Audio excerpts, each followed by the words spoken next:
बारिश में चाय वाली माँ बेटी की झोंपड़ी। ये लीजिए भाई साहब, आपकी 2 कप चाय। शालू बेटा, बाबा की दवाई का वक्त हो गया है, उन्हें दवाई दे आओ। ठीक है माँ। अपनी माँ के साथ अपने घर के बाहर ही मिलकर चाय बेच रही शालू घर के अंदर जाती है और अपने बीमार पिता मनोहर को दवाई खिलाकर वापस आकर अपनी माँ के साथ सुबह से शाम तक लोगों को चाय पिलाती है। आज तो बहुत ठंडी और तेज हवाएं चल रही है, मुझे बहुत डर लग रहा है।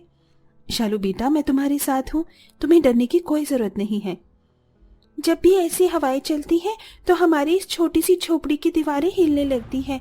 मुझे तो डर लगता है, अगर कभी हमारी दीवारें गिर गई तो हम लोग कहाँ जाएंगे।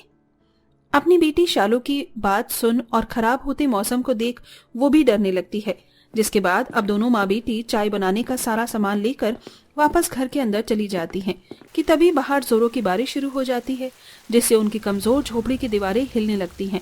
साथ ही उनकी झोपड़ी की छत से अब पानी भी टपकने लगता है। मैंने कहा था ना आपसे, देखो कितनी जोर से दीवारें हिल रही हैं। शालू बेटा, तू घबरा मत, जल्दी से वहां से बर्तन लेकर लगा दे, पूरे घर में पानी भर जाएगा नहीं तो। छत से टपक रहे पानी के नीचे दोनों माँ बेटी मिलकर घर के सारे बर्तन लगा देती हैं, लेकिन अभी भी कई जगह से पानी टपक रहा होता है। कितना बेबस पति और बाप हूं मैं। क्या क्या सोचा था कि अपनी बिटिया को बड़े से स्कूल में भेजूंगा, तुम्हारे लिए अच्छा सा घर बनवाऊंगा, लेकिन मैंने सिर्फ तुम्हें दुख दर्द परेशानी देने के अलावा और कुछ नहीं दिया। आप ऐसा क्यों कह रहे हैं? जितना है हम उसमें खुश हैं। रेखा इतना बोल ही रही होती है कि तभी तेज हवाओं के चलने की वजह से उनकी झोपड़ी की छत हवा में उड़ जाती है, जिसके चलते अब पूरा परिवार सर पर पन्नी ओढ़े बारिश में भीगता हुआ जमीन पर बैठा होता है। इस बारिश ने तो हमसे हमारी छत ही छीन ली, देखो ना पूरे घर में पानी भर गया है। हे भगवान, तो हमसे किस बात का बदला ले रहा है? हम गरीबों ने तेरा क्या बिगाड़ा है जो तो ये सब सिर्फ हमारे साथ ही करता है। रेखा अपने 10 साल की बेटी शालू और पति मनोहर के साथ छोटी सी झोपड़ी में रहती थी। मनोहर एक फैक्ट्री में मजदूरी का काम करता था, लेकिन एक दिन अचानक मनोहर काम करते करते बेहोश हो जाता है। अस्पताल ले जाने पर सबको पता चलता है कि मनोहर की एक किडनी खराब हो चुकी है, जिसके चलते उसके शरीर में काफी ज्यादा कमजोरी आ गई है और वो ज्यादा कोई मेहनत मजदूरी का काम नहीं कर सकता। मनोहर की इस हालत के बाद अब घर की सारी जिम्मेदारी रेखा पर आ चुकी थी। इसीलिए रेखा बारिश का मौसम होने की वजह से अपने घर के बाहर ही अपनी बेटी के साथ चाय बेचने का काम करती थी। रेखा, मुझे नहीं लगता कि अब हमें यहाँ थोड़ी देर और रहना चाहिए, ये दीवारें कभी भी गिर सकती हैं। तो हम कहाँ जाएंगे? हमारा यहाँ कोई भी नहीं है। रेखा इतना बोलती है कि तभी उनकी झोपड़ी की एक दीवार टूट जाती है, जिसे देख वो सब अपना बचा कुचा सामान लेकर जल्दी से घर से बाहर निकल आते हैं।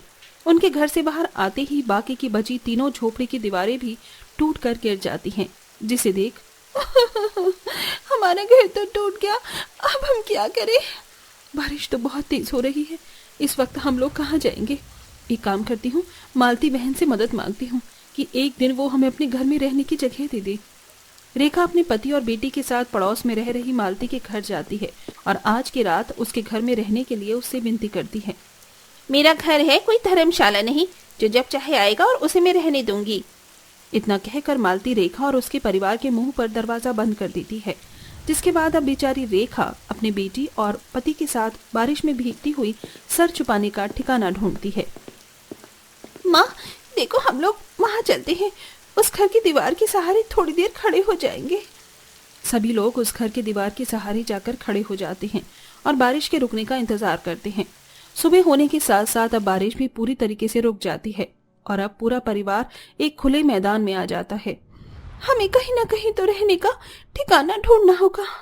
बारिश का मौसम शुरू हो चुका है और ऐसे में हम लोग कब तक यूं ही दर दर भटकेंगे। शालू बेटा, तुम सही कह रही हो, लेकिन हमारे पास इतने पैसे नहीं हैं कि हम लोग एक किराए का मकान भी ले सकें। अब क्या करें हम? अगर हम किराए का घर नहीं ले सकते तो कम से कम अपनी एक छोटी सी झोपड़ी तो बना सकते हैं। हम थोड़ी बहुत घास फूस और लकड़ी की मदद से एक छोटा सा घर बनाएंगे, जिसमें मैं, आप और बाबा रह सकेंगे। शालू अपनी माँ के साथ जंगल में जाकर कुछ बड़ी सूखी लकड़ियों को इकट्ठा करती है। वहीं मनोहर आसपास के खेतों में घास फूस को, जिसके बाद अब दोनों माँ बेटी मिलकर लकड़ियों को जमीन में गाड़कर 4 दीवारें खड़ी कर देती हैं। साथ ही उन घास फूस से उसकी छत को भी ढक देते हैं और पूरा परिवार उस छोटी सी झोपड़ी के अंदर रहने लगता है।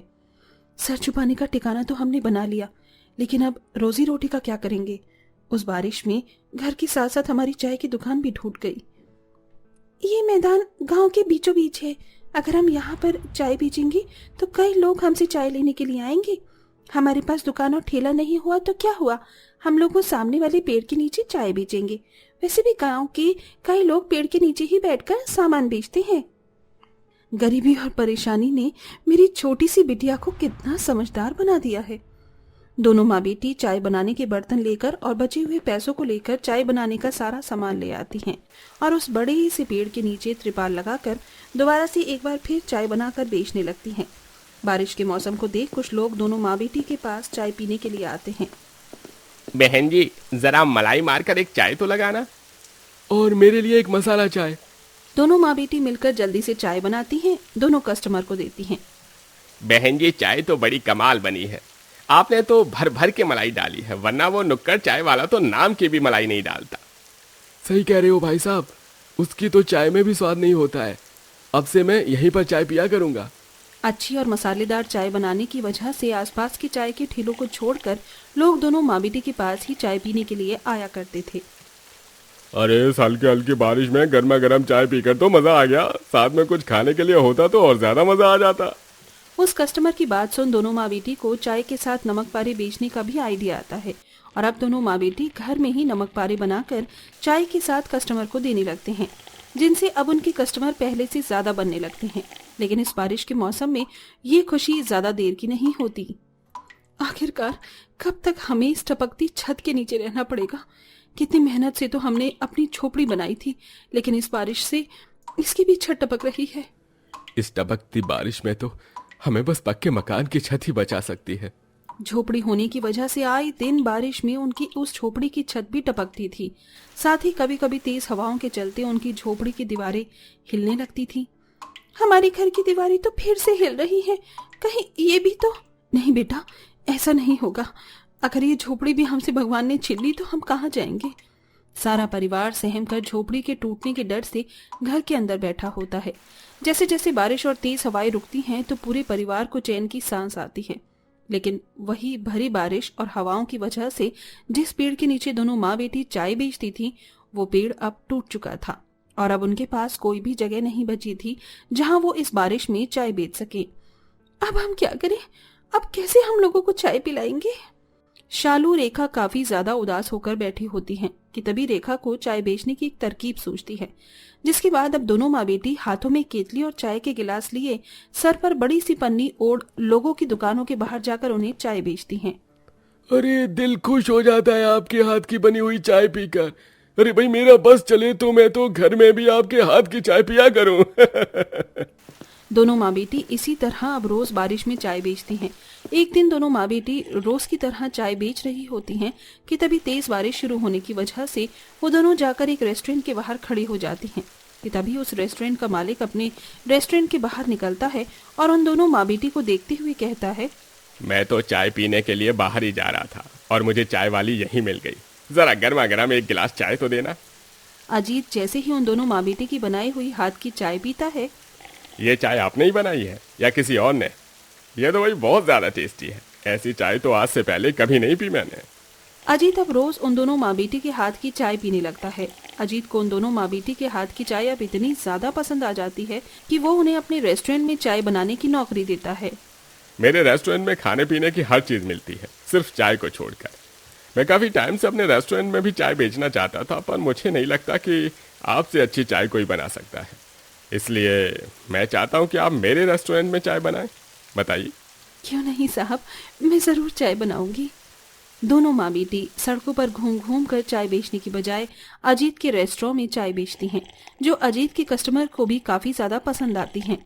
और अब धीरे धीरे अजीत के रेस्टोरेंट की बिक्री भी बढ़ने लगती है, जिससे वो खुश होकर उन दोनों माँ बेटी की सैलरी भी काफी अच्छी बढ़ा देता है। और अब धीरे धीरे पैसे जोड़कर रेखा और शालू एक छोटा सा लेकिन अच्छा पक्का मकान बनवाते हैं। वहीं रेखा अपने पति मनोहर का इलाज भी वापस शुरू कर देती है और सिर्फ कुछ ही महीनों की मेहनत से अपनी खुद की चाय की दुकान खोलती है। शालू अब एक अच्छे से स्कूल में अपनी पढ़ाई शुरू कर देती है और अब पूरा परिवार हंसी खुशी अपनी जिंदगी गुजारता है।